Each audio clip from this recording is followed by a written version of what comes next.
Ça va. J'aimerais bien faire une sieste de plus de 10 minutes, mais sinon ça va. Et en fait, depuis qu'on est parti, quasiment, on a des grains à peu près toutes les heures.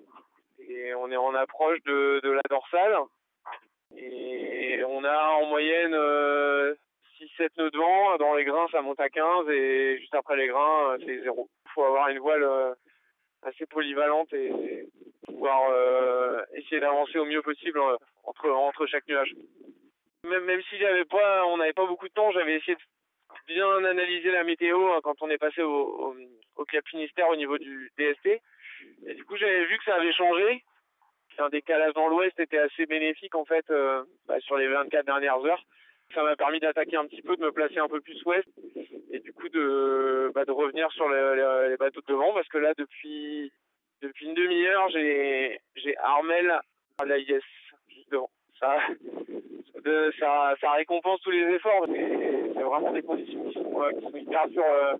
Faut prendre ce qu'on a et essayer d'aller le plus vite possible avec les conditions qu'on a sur place quoi.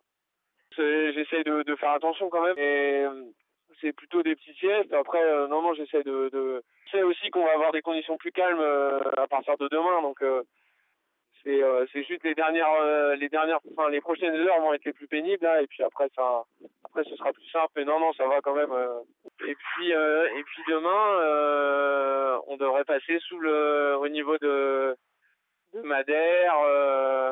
Au petit matin et puis après se retrouver demain au niveau des Canaries demain soir quoi.